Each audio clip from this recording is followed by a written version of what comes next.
প্রতি মঙ্গলবারে তারা বসেন। উচ্চ পর্যায়ে তাদের মতামতকে গুরুত্ব দেওয়া। বাইরে তখন এক নতুন ভোরের প্রত্যাশা, ভেতরে ভেতরে রাষ্ট্র সংস্কারের এক বিশাল কর্মযজ্ঞ। অথচ সেই অন্তর্বর্তী সরকারের অন্দরমহলেই চলছিল এক নীরব মনস্তাত্ত্বিক লড়াই, যার খবর বাইরে আসেনি এতদিন।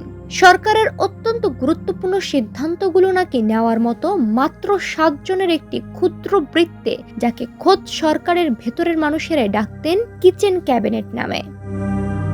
এই প্রভাবশালী চক্রের খবর জানতেন না খোদ অনেক জ্যেষ্ঠ উপদেষ্টারাই। নীতি নির্ধারণীয় পর্যায়ে এই অনভিজ্ঞ অথচ শক্তিশালী চক্রের অতি হস্তক্ষেপ এবং একের পর এক বিষয়ে অন্ধকারে রাখার ক্ষোভ থেকে অন্তত 3 বার পদত্যাগের চূড়ান্ত সিদ্ধান্ত নিয়েছিলেন সাবেক পররাষ্ট্র উপদেষ্টা তৌহিদ হোসেন। কেবল সরকারের ভাবমূর্তি এবং দেশের অস্থিতিশীল পরিস্থিতির কথা চিন্তা করে শেষ মুহূর্তে নিজেকে আটকে রেখেছিলেন তিনি।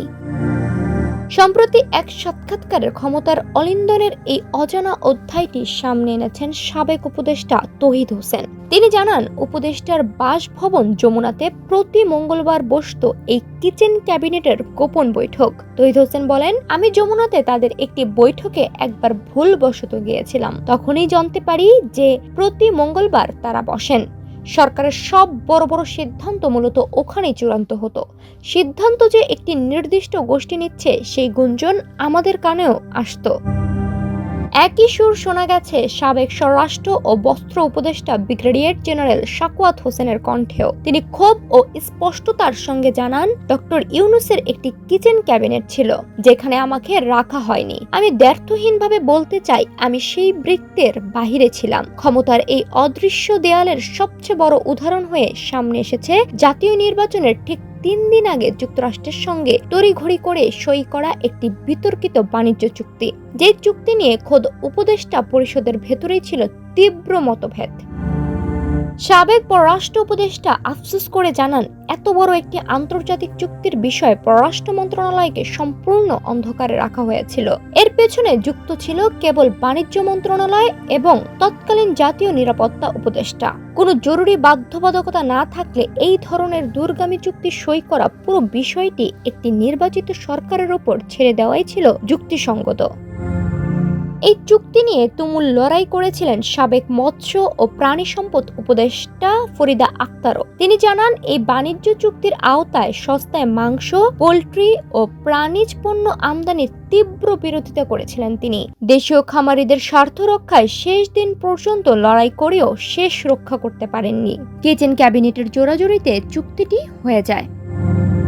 জুলাই গণঅভ্যুত্থানের নেপথ্য কোনো অদৃশ্য শক্তি বা ডিপ স্টেট এর ভূমিকা ছিল কিনা, এমন প্রশ্নে তৌহিদ হোসেনের বিশ্লেষণ বেশ গভীর। তিনি মনে করেন, পৃথিবীর সব বড় রাজনৈতিক পরিবর্তনের পিছনেই ডিপ স্টেট কাজ করে। তারা কখনো স্রোতের বিপরীতে হাঁটে না, বরং স্রোতের অনুকূলে থেকে নিজেদের স্বার্থে পরিস্থিতি নিয়ন্ত্রণ বা ম্যানিপুলেট করার চেষ্টা করে। একইভাবে সাবেক প্রধানমন্ত্রী শেখ হাসিনাকে ভারত থেকে ফিরিয়ে আনার জন্য দিল্লির কাছে চিঠি পাঠানোর কূটনৈতিক কৌশল নিয়েও খোলামেলা কথা বলেছেন তিনি। অভিজ্ঞ এই কূটনীতিকের মতে, এই চিঠি পাঠালেই যে শেখ হাসিনাকে ফেরত পাওয়া যাবে না তা তিনি আগে থেকেই জানতেন। তবে প্রচলিত কূটনৈতিক নিয়ম রক্ষার খাতিরেই সরকারকে এই পদক্ষেপ নিতে হয়েছিল। রাষ্ট্রের এত বড় দায়িত্বে থেকেও এক ধরনের একাকিত্ব আর অপেক্ষার মধ্য দিয়ে সময় পার করা তৌহিদ হোসেন অবশ্য দেশের রাজনৈতিক ভবিষ্যৎ নিয়ে বেশ আশাবাদী। আওয়ামী লীগের ভবিষ্যৎ প্রসঙ্গে তিনি বলেন, এই দেশের মানুষের স্মৃতিশক্তি খুব একটা দীর্ঘ নয়, তাই আমার ধারণা এত কিছুর পরও আওয়ামী লীগ রাজনীতি থেকে একেবারে মুছে যাবে না এবং তারা আগামী নির্বাচনে অংশ নেবে।